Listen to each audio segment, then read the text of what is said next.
years, the National Sea Grant College Program has been promoting economic development in coastal businesses.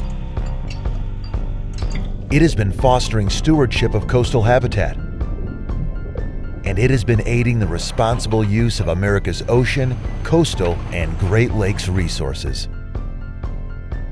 This highly effective program was the brainchild of oceanographer Athelstan Spilhouse. His idea caught hold, and Senator Claiborne Pell of Rhode Island championed it in Washington. In 1966, the National Sea Grant College Program Act was signed into law. Since then, Sea Grant has become a national network of 33 programs involving more than 3,000 university scientists, engineers, law centers, educators, outreach experts, and students. Among Sea Grant's many accomplishments during the last 50 years, several stand out. From its beginning, Sea Grant has nurtured the development of a domestic aquaculture industry to help ensure that we have a sustainable supply of seafood.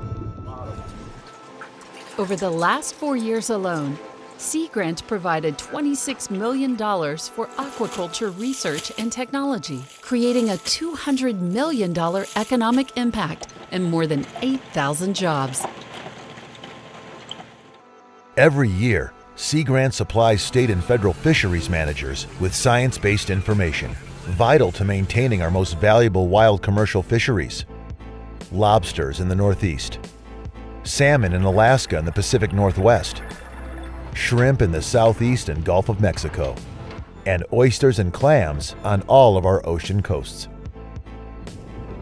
Sea Grant has helped thousands of commercial fishermen increase their harvest and adopt new technology that reduces the incidental catch of turtles and birds.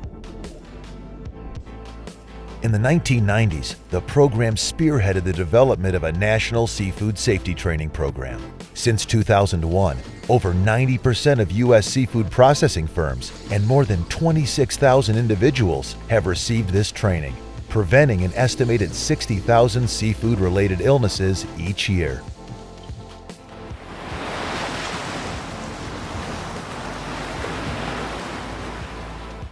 In 1989, Sea Grant helped communities in Prince William Sound as oil spilled from the grounded Exxon Valdez.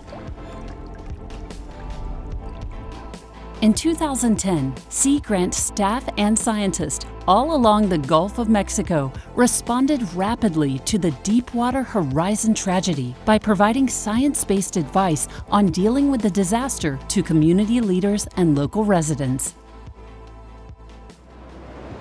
On Pacific Islands and across the nation, Sea Grant programs are responding to the increasing frequency and severity of coastal storms.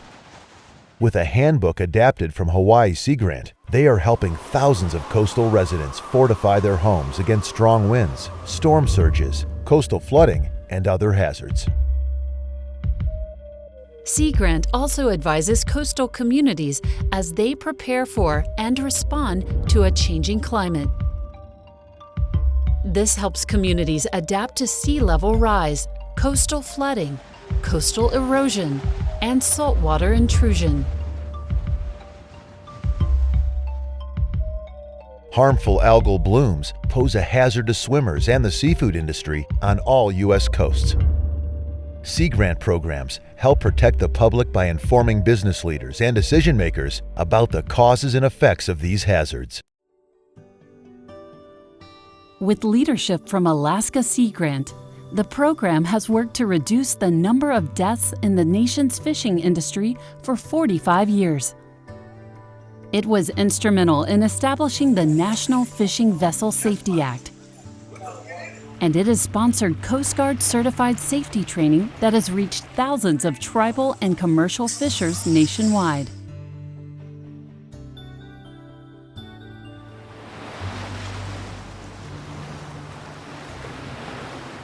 Sea Grant programs across the country are active members of the National Working Waterfront Network, which helps communities enhance coastal access, balance competing uses, and plan for the future of waterfronts, waterways, and ports.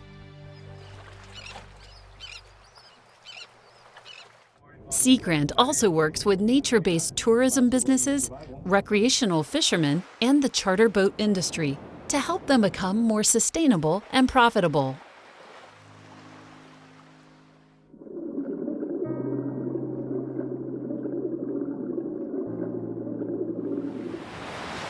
Using our coastal resources wisely and sustainably depends on having healthy coastal ecosystems.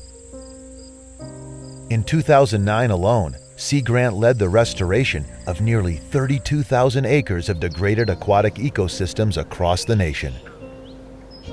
This included reestablishing aquatic vegetation in Chesapeake Bay to reduce its low-oxygen dead zones in summer, restoring tens of thousands of acres of degraded coastal habitat in the Gulf of Mexico, vital to sea turtles, marine mammals, and birds, and rebuilding much of the 1,400 acres of washed-away wetlands and protective barrier islands in Lake Michigan's Green Bay.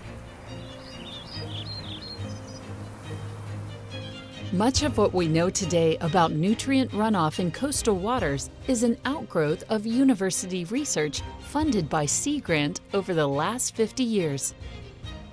Today, this knowledge is a key component of the Non-Point Education for Municipal Officials program created by Sea Grant, which links decisions about land use and water quality.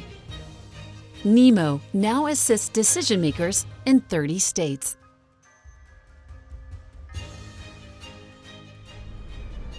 Increased international trade has brought another threat to our aquatic ecosystems. Perhaps the best known of these was the 1990s zebra mussel invasion of the Great Lakes. Sea Grant saved industries millions of dollars by providing rapid, highly effective responses to this and other invasions through coordinated research, outreach, and education.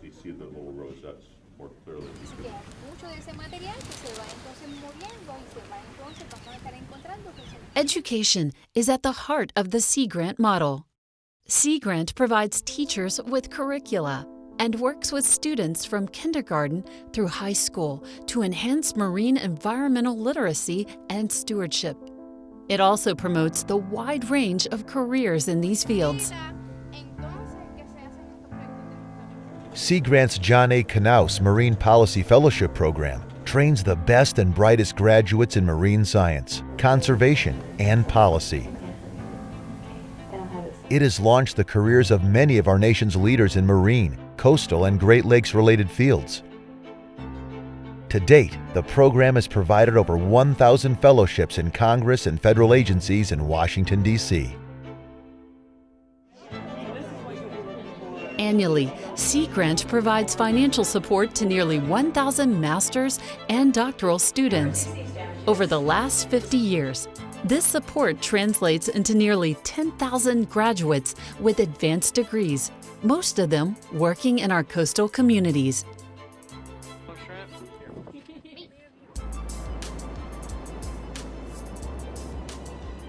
Sea Grant has given America safer seafood, More productive fisheries, more resilient coastal communities, healthier coastal ecosystems, and stronger coastal economies. America needs Sea Grant, today more than ever. To provide the technical expertise, Scientific research, and workforce education necessary to address the coastal, ocean, and Great Lakes issues of today and decades to come.